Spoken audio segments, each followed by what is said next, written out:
The Grey Necromancer's antics gone too far? The party finally makes a move. This is part 2 of Astashan's story, the Grey Necromancer, whose character is a shade of grey just like its title. If you haven't watched part 1, do watch that prior to watching this video. The link is in the description. Beyond this are all spoilers. As we already know, Astashan's party were already fed up of his ambivalent actions at seemingly the most random of occasions.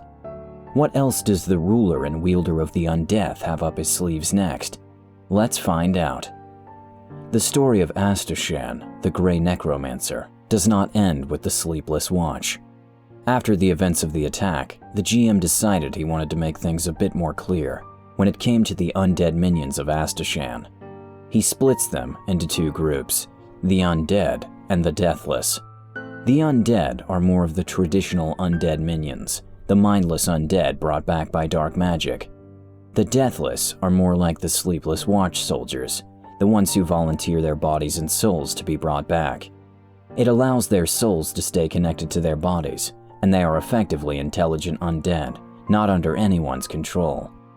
The act of Astashan raising the deathless was neutral, since they agreed to it first.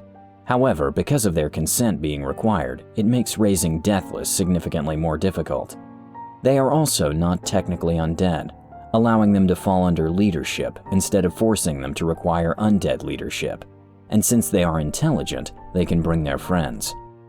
Therefore, this allowed Astashan to raise 2 separate armies that fall under both leadership and undead leadership. This has allowed him to accumulate an army of the undead and deathless, nearing 1,000 soldiers, and then stack on top of that his mindless horde and the bags of skeletons. The party has very much so gotten used to constantly having an army on demand, allowing them to easily take on large-scale warfare without the need of the city's aid. Astashan's player has to miss a few games because of other plans. However, the party wants to continue on. The struggles of a D&D group arise. The GM and Astashan discuss the plan of how to continue the story, while still including Astashan, and their neutral evil grins spread across their face as they formulate an idea. And our story begins. The party travels eastward to deal with some bands of raiders pillaging, raiding, killing, basically being a nuisance, as raiders do, basically non-Viking hordes. Astashan has been a tad more motivated than normal, busying himself with hunting down and killing mages, and naturally taking their bones, and covering them in runes before storing them in a dungeon. The party is quite disturbed by this, as this is a bit dark for even Astashan. They know that the horde of undead had a purpose, but they're not too sure about this. But none of them really want to ask either, so they just ignore it. The party continues their hunt of the raiders and encounter one warband outside a large town, and so they sit down and strategize. They figure that 2 deathless companies should be enough support, and so they portal in the Endless Crusade and Scorched Suns. They were once enemies when alive and have turned into major rivals in the undeath. They are constantly at odds and trying to outdo each other, proving their superiority and all that standard stuff.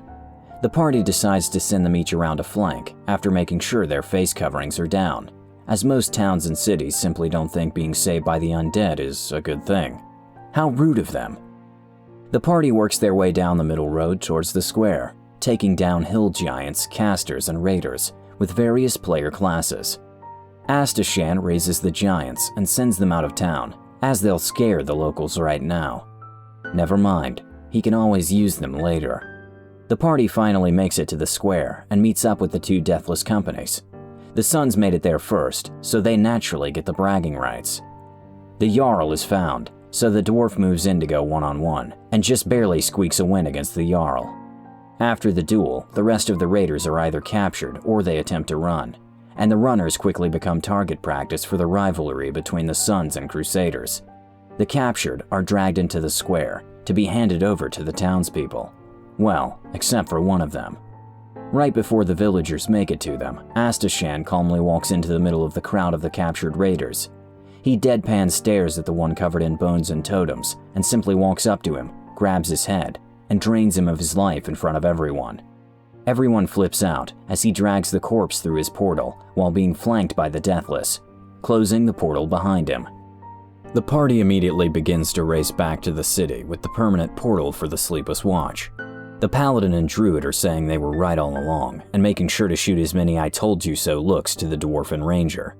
When they finally make it back to the city, everyone says that nothing seems to be wrong. That makes them worry even more. They race to the barracks and search. No Sleepless Watch, even their equipment is gone.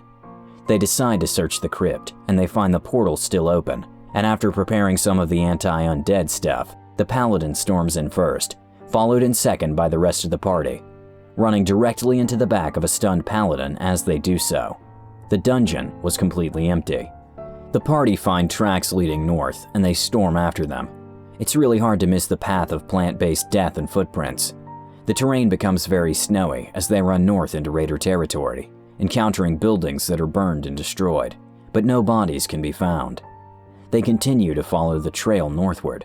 They fight off the wildlife, but no raiders. And over the next few days, this is all they find. And after 2 weeks, they finally catch up to the horde. Astashan and his Deathless battle with a large horde of marauders in a large open snowfield.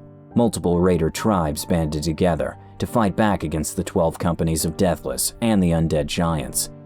The tribes tripled Astashan's numbers and were very well aware of it, and the party debated on what side they should join. That is, until the dwarf realizes that the undead horde is nowhere to be found. The party turned just in time to see the snow around the battlefield come to life as thousands upon thousands of undead claw their way out, instantly surrounding the marauders on all sides, and the Deathless lower their weapons and charge, and the party decides they're better off sitting this one out. The battle quickly ends as the marauders are overrun, and Astashan simply walks through the battlefield healing undead and killing enemies with his AoE spells. After it's over, the Deathless form an outer perimeter as the undead mill about inside, and the party sets up camp, taking watch shifts throughout the night. The Paladin feels something wrong with the land, but isn't sure what it is. After exactly 24 hours after the battle, all the corpses of the raiders stand, and the forces begin to march again. The Deathless still formed around the undead to hold them in, and they move north again. The Paladin identifies the feeling as the land being cursed earth. Whatever Astashan is doing, it's important enough to him to curse an entire mile radius of land around the battlefield, permanently. The party follows the army for another day until they stop, all of the undead being directed towards a large city at the base of a mountain, wasting no time and heading for the gates. Giants fling bags packed full of skeletons over the walls, and the Deathless stand guard around them. The rest of the party goes against the dwarf and decides to stop Astashan before he destroys an entire city, even if they are raiders. The dwarf still believes this is all for a good reason. They prepare themselves to charge through a weak point in the army, but are caught off guard when the Deathless simply part to let them through. The party quickly make their way to the Necromancer in the middle, finding him watching the undead swarm the city. He is much different than when they last saw him, as he is now covered head to toe in bone armor inscribed with black runes. He has 4 skeletal arms grafted to his back, giving him the appearance of a bone spider. Each arm holds a black sapphire in its hand, which the Paladin, who has been doing his research on necromancy since Astashan left, knows they are soul-bound. The party goes absolutely wild and demands to know what is happening, prompting one single and calm phrase from Astashan: "Repaying a promise to some old friends." The party moves in and begins to fight the Necromancer, and while Astashan is not exactly built to fight solo, he has some rogue undead around to help. Everyone aside from the dwarf panic as the Deathless charge in, and the dwarf also isn't surprised when they blast straight past and charge into the city. The party tries to fight the Necromancer without hitting any of the Deathless, as they had gotten to know them well. Astashan fights very defensively, only healing and dishing out enough damage to keep from getting surrounded. The Paladin destroys each of Astashan's soul-bound sapphires one by one, each one releasing the soul of a raider spellcaster, and weakens him. The party finally bring him down, but the city is already completely destroyed, and as the party decide what they're going to do, Astashan's cohort Baramet comes back from the city with the company of the Deathless. The Paladin isn't too sure of him, as they never really see him, but he simply bows to them and opens another portal. A massive crowd of Deathless dressed in civilian clothing make their way out, all covered in wounds from axes and spears. the last of which are skeletons that were once from a small village. Obviously, they have been dead for a long time. They all give their thanks to the company and make their way to the city.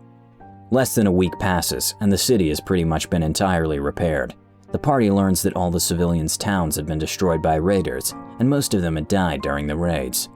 During the party's travels, Astashan had asked Baramet to travel the land and raise all the towns that had been destroyed by the raiders, making them a promise of a second chance and a new home where they could one day rest at.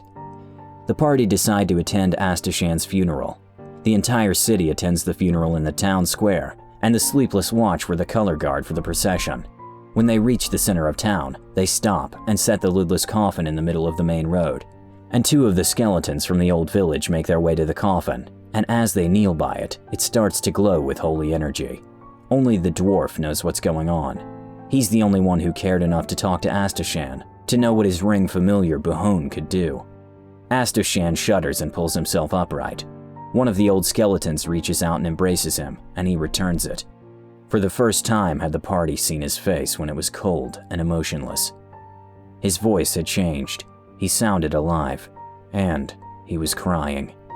He simply said, "It's okay, Mom. I'm all right." Oh my God, what in Dwarven Beard happened? Did the Grey Necromancer just resurrect from his bony casket? Or is he, like his legions of undead and deathless, immortal to some sense? Were you still rooting for him when he went into battle with his party? Confession, I almost cried. Or did he truly cross the line this time? Heck, crossing lines is something he's always been doing, and raising the zombies that too. Not to mention that he himself might have transcended death. A scary thought indeed. Hope you all liked the video as much as we did making it. Don't forget to share your thoughts and theories in the comments section. Do subscribe to our channel, All Things D&D, and stay tuned for more amazing Dungeons & Dragons content.